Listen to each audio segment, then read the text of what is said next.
Welcome to EdMed Talks. I'm Dr. Jacqueline DeVico, the pediatrician, and those of you watching on our YouTube channel will notice that the person next to me is not Dr. Adam DeVico, the educator. He is taking a back seat on this one since we've got two microphones and the topic is a little more female oriented today. And so this is historic. This is the first ever episode of EdMed Talks that I am hosting on my own. So I would like to welcome our guest, my good friend Kristen Frohne. And Kristen, tell me a little bit about yourself and why I think I brought you here. So my name is Kristen Frohne. I got to know Dr. Jacqueline DeVico because she was our pediatrician, and we just connected. And I'm also a certified lactation counselor. So today we're going to be talking about lactation. Yes. Yeah. So what got you interested in wanting to be a lactation counselor? So, long story short, I used to be a teacher. And then after I had my first son, I had an amazing experience breastfeeding, but that was, I think, a big part of it was due to the lactation counselor I had helped me in the hospital. And just like, I really wanted to be able to give other moms a great experience as well. And I got really interested in it. But it wasn't a great time at the time to switch careers due to COVID. Yeah.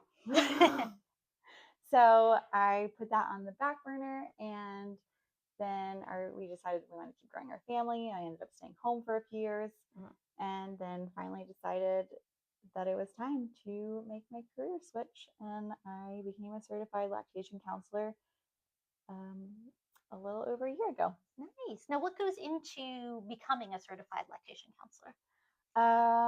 So there's a big educational proponent. I did mine through ALPP. And so it's a lot of education, and then you have to take an exam at the end through, I can't remember the exam board that you do, but you do that, and then you either pass or you don't pass. Much like in medical school, lots of tests. Often it's not about the grade; it's whether you passed or didn't pass. Yes. So, yes. Yeah. So tell me, what are some of the breastfeeding struggles you commonly see with women? Initially, a lot of it is latch. Okay. Or a lot of first time moms and second time moms or third time moms aren't sure if their baby's getting enough. Yeah. I would say, as a pediatrician, I have parents asking me that all the time with breastfeeding. They're like, well, how do I know if my baby is getting enough? And I'll talk about wet diapers, but I'll joke that there's no like measuring marks on the breast to say, oh, your baby drained exactly this amount. Right. Yeah. And then sometimes too, like as they get older, they might not like a side for a little bit. Okay. Most recently, I had a client and friend reach out saying that her baby wasn't feeling well and all of a sudden was refusing a side. All right. So what do you do when something like that happens? So we just talked about it.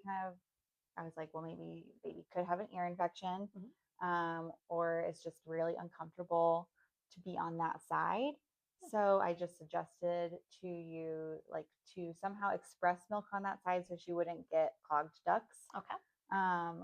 But then keep offering it, and eventually the baby might take it back. And if while they're sick, they might not. But nurse on the side they're comfortable with, and then just express the milk so they don't get clogged ducts on the other side.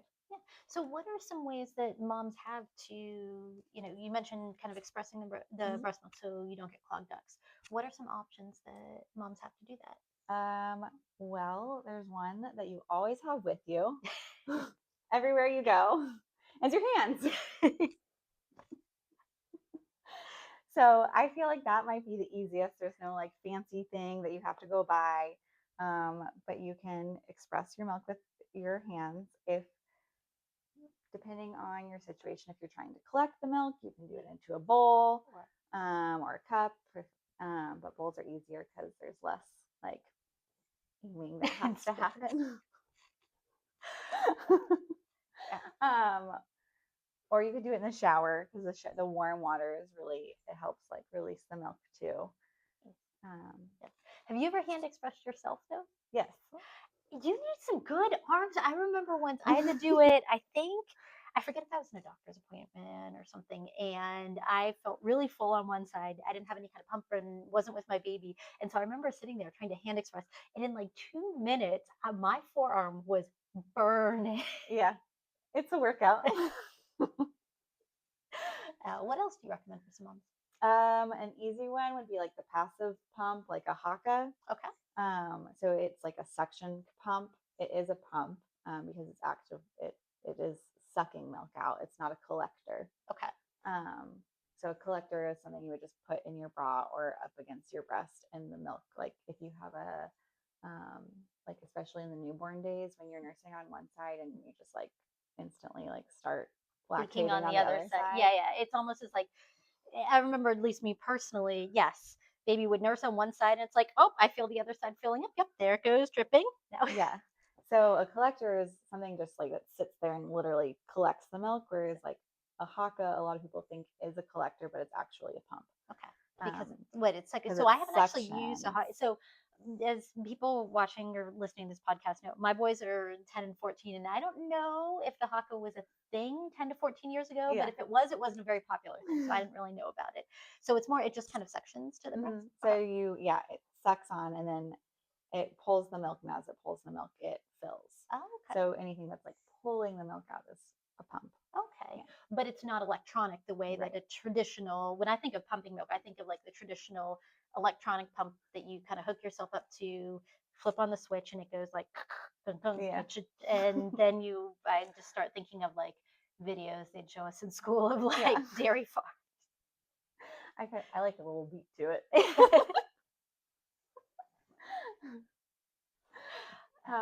Yeah, so a Haka is a pump, but you don't need like power or anything for it, and it just sucks. Okay, so that does sound like a good kind of travel thing to have. Yeah, that's a great travel one too. So yeah, I would suggest like while baby's nursing on one side, if he's not taking or she's not taking the other side, you can use the Haka to like pull some of that milk out. Okay. Yeah.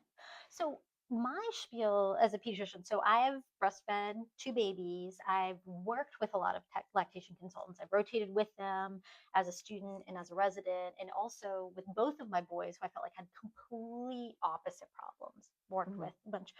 But my spiel to families, and you can tell me if this is right, but is breastfeeding from it's not as easy as most women think. A lot of first time moms, I feel like, think, oh, I'm just going to have a baby and then baby's going to latch. I'm like, this is easy and natural because breastfeeding is, quote, I'm using air quotes for those of you listening and not watching, natural.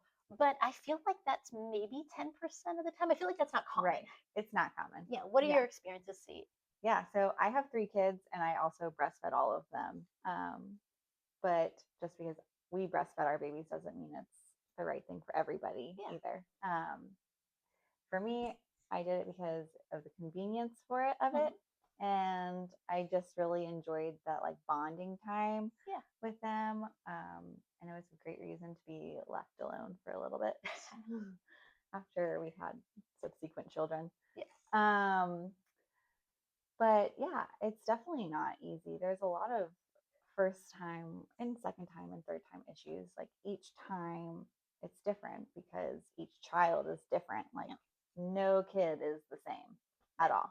No. And I'll tell you, mine were completely different. First one, I had a lot of issues just with the latch, and he would not suck or drink very well. And I know as a pediatrician, a lot of times babies who end up in the NICU, the ones that take a while to kind of feed themselves well and thrive and move on are the white males. And so it's often called wimpy white boy syndrome. And it made me think of when he was nursing, the lactation consultant and the pediatrician at the time was like, yeah, he'll get it. It's just wimpy white boy syndrome.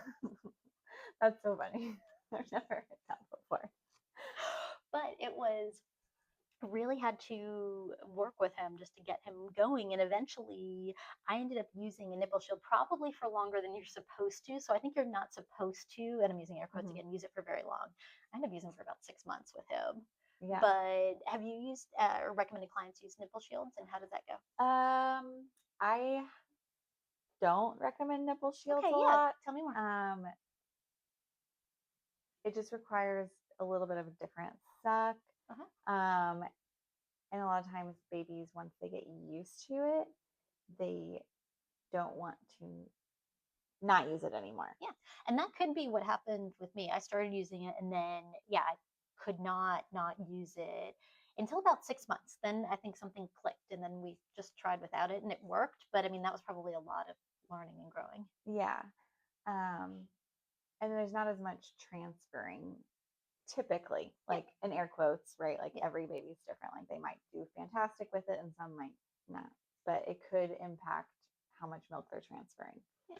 Um, What are some signs of babies doing a good job transferring milk?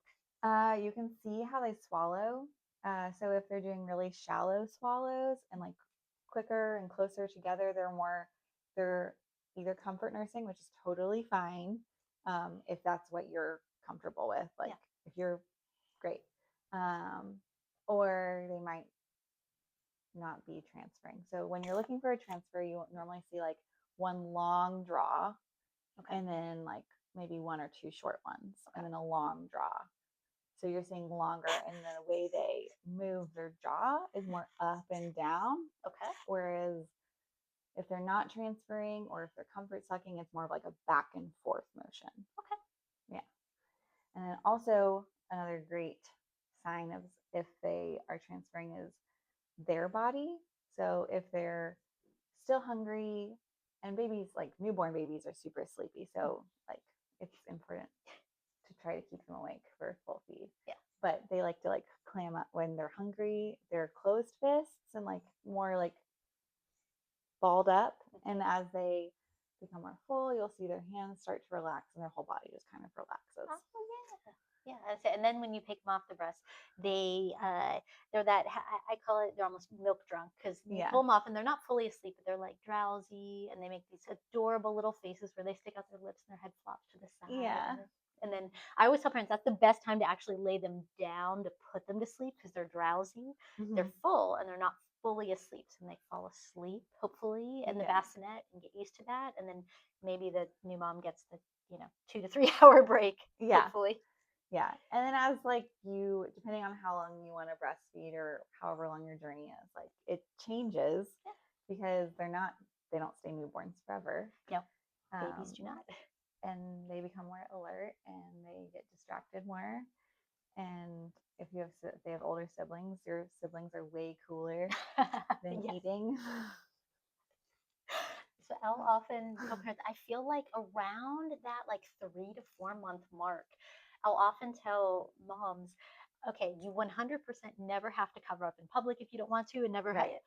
But for babies who get easily distracted, it actually might be helpful so they have nothing interesting to look at. Yeah. If you're like out in public, that way they just have a blanket to stare at. Or if you're at home, I'll say kind of find a boring corner and just have nothing to look at. And then hopefully they'll focus on eating a little better. Yeah. Because then at that point too, it's like kind of hard because they have they're starting to develop their own mind. And like you can't force them on your boob. No. So you just kind of follow their lead at that point. Like Yes. if they're hungry, you feed them. If not, it's fine. Yes.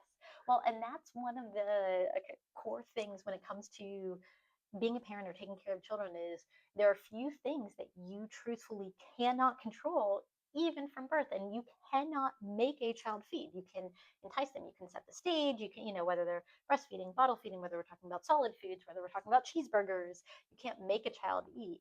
Right. Just like you cannot make a child sleep, you can kind of set the stage well, and you can do all the right things to entice it, but you have to realize what you've got control over and then what you don't. Right.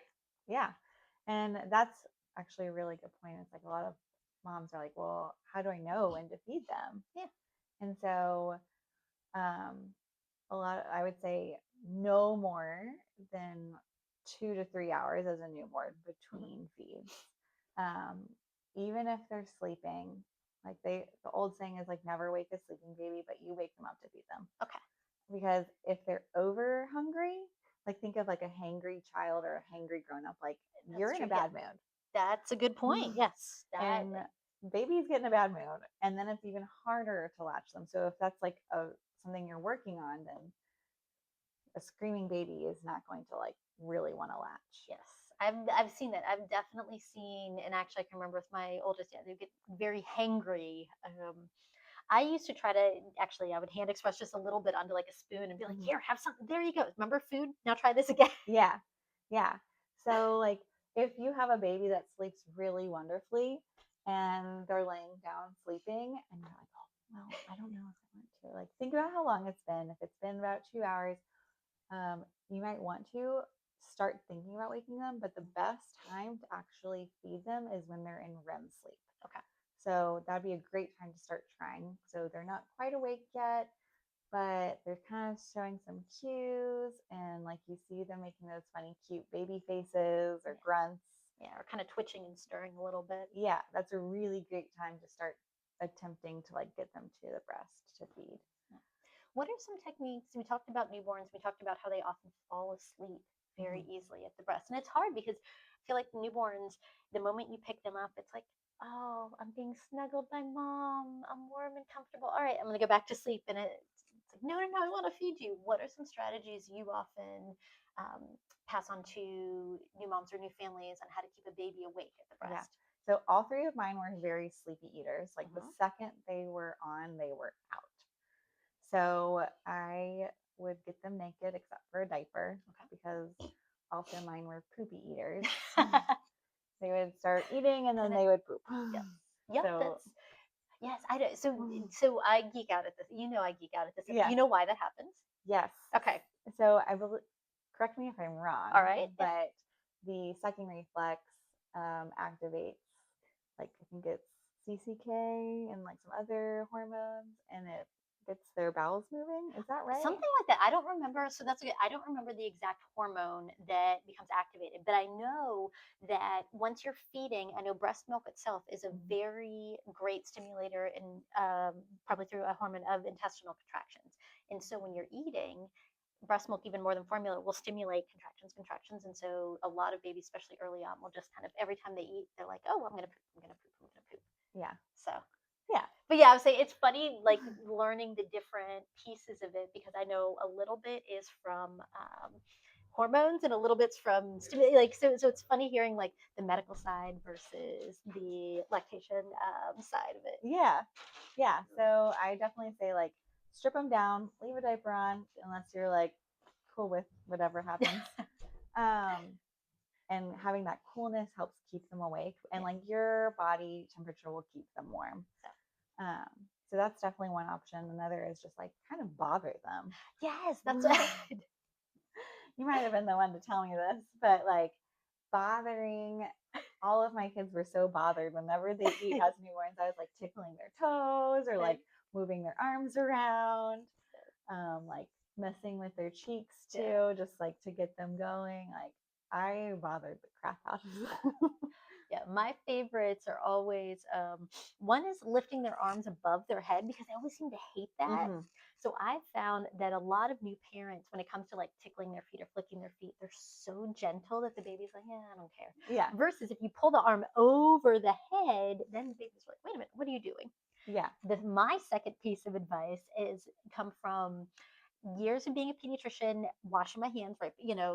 All 20, 30 times a day. So my hands were always freezing. Oh, And the yeah. moment I would touch a baby with my freezing hands, they would wake up and they'd be agitated. So I always tell moms, because you do have to when you're breastfeeding, you have to stay extra hydrated, right? Yeah. So I always tell them get that like, don't use a nice Stanley mug. Use a cup that's ice cold on the outside and put your hands on there and then touch the baby because they will not like that. Yeah. That'll wake them up. That'll keep them activated for sure. Yeah. Yeah. What are some of the biggest mistakes you see new moms making? I would just, I don't feel like you're gonna have like mistakes. Like if you're trying, like that's fantastic. Like keep trying. Um, I would say maybe just like continuing on if it hurts or it's painful, Okay. and like keep breastfeeding, but also like seek help and find out why, like, because that means the latch isn't right. Yeah. Um, so either like reach out to your pediatrician because a lot of babies do have tongue ties and lip ties. I cannot diagnose one, but your pediatrician can. And that can make a big difference in the latch. Yeah. It could just be that like the alignment's not right. So when you go to like have your baby start breastfeeding, making sure their nose is to your nipple. So they're actually going to be way further. Like if your baby's head is over here, your head's actually going to be way over here, because then that makes them open up a lot bigger. Okay. So then you can get on, and it's more, and you don't really have a center latch. It's more of like an off-centered latch. All right. And that helps with a lot of the pain that Yes. moms feel. Okay. Yeah. I would say that's probably the biggest thing I hear is it's painful. Yeah. And I would say like it's not something you've ever felt really before. So like it's different. It's a very different feeling, yes. So trying to distinguish like, is this uncomfortable or and like just new to me, or is this painful? Yeah. It's kind of hard too. Yeah. But I always say like a lot of moms also want to quit really, really quickly because of the pain. So like if it is painful, reach out to your pediatrician. Yeah. Or you can Google a local lactation counselor. And I really recommend like in-person help. Yeah.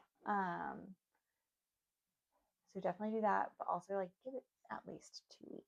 Yeah. That's always been my strategy. Is I tell families, if when baby was born, your goal was breastfeeding, yes, I would say give it 2 weeks. And, I feel like I appreciate what you said at the beginning of, it's moms, we can choose what they want to do. And I feel like our jobs are to help parents and moms figure out what works best with them. Right. Like if your goal is breastfeeding, I'm going to do my best to support you with that. Yeah. If you want to do some breast and some bottle, I can try to support you with that. If you say, hey, breastfeeding is not something I'm interested, cool, I will support you in bottle feeding. Formula is very, very safe. In the US, we have plenty of safe options for families. Yes, absolutely. Yeah. But yes, if breastfeeding is your goal, like definitely give it a try for at least 2 weeks before you like throw in the rag. Yeah. If you decide to before, like that's fine too. Like no one is going to be like, you did this. Well, I think it's just that 2 week, it helps moms realize like it is not easy to start. It's not this as natural as what it's supposed to be. Right. It takes time to kind of get into rhythm for you to learn, for baby to learn. Yeah. Babies are born with a sucking reflex, but like they've been given their food without working for it for 9 months. Yeah. They've been sucking and swallowing amniotic fluid. No nipple involved. Yeah. So it's new for baby and it's new for you, and then like learning to work together too. So there's like 3 things that are new. Yeah. All right. Well, Kristen, thank you so much for coming on EdMed Talks with us. Thanks for having me. Would love to know, is there any kind of last takeaway or something you want mom who is either breastfeeding or potentially interested in breastfeeding to know? You're doing awesome. And if you're giving it your best, that's what matters. Like you can't do anything wrong. Like if you're feeding your baby and giving it your best, keep up the hard work. Yeah. But if you're feeding your baby, you are not doing anything wrong. I think that's a good way to. Yeah. All right. Well, thank you so much for being on our show. And as we end every episode of EdMed Talks, I always remind families there's no such thing as the perfect parent, but you can be the perfect parent for your child.